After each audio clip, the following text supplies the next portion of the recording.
All right, I recently reviewed this instrument. It's a Bigfish Concert Ukulele. And what I was talking about with this instrument is its biggest flaw is that it has sharper fret ends. You can actually hear them as I run up and down the instrument, and that's running along the edges, not over the top. So, how would I deal with that?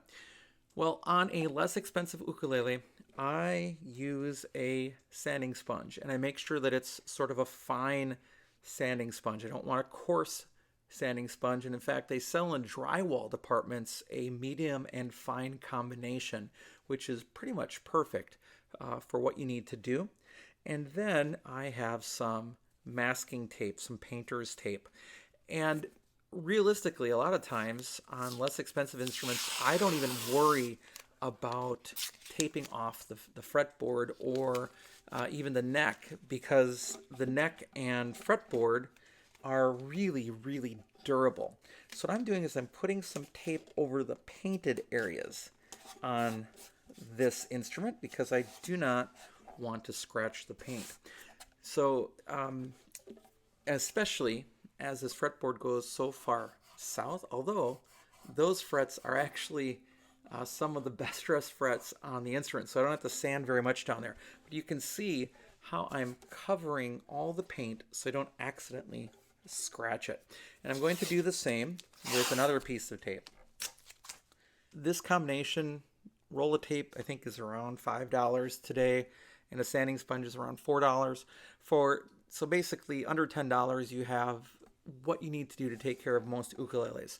Now, if it's a very expensive ukulele, I'm going to go about it very differently, although I might actually do this too. A luthier would take a fret rounding tool, and I have one of those from StewMac, and they would work each side of each of the frets and sort of roll as they go.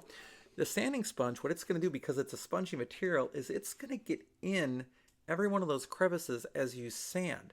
So it isn't going to just sand the angle, it's also going to ride the bumps and sand those as well. And it doesn't take much. So what I do is I hold the sponge at a 45-degree angle and I sand up and down until I stop hearing it so much. And I can hear the click, click, click, click, click when I'm hitting frets. And what's happening is, because I'm pressing down, the sponge is getting in between the gaps as I sand. What about the strings? I don't worry about taping them off. Again, cheaper instrument, cheaper strings, not so worried about that.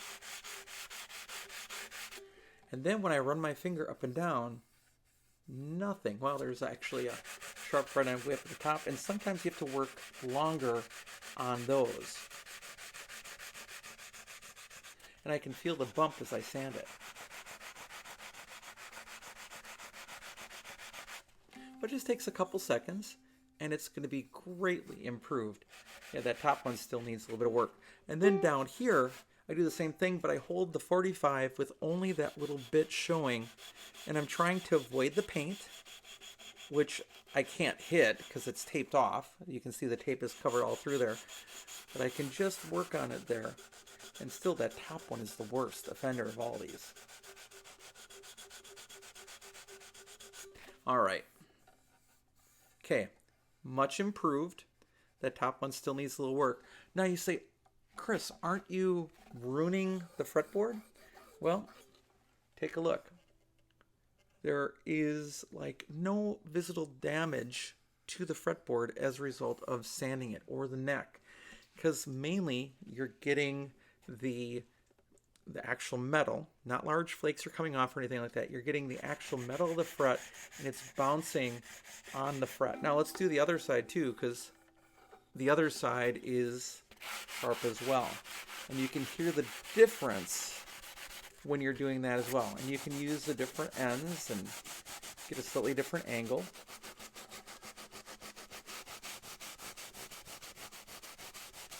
Just sanding away.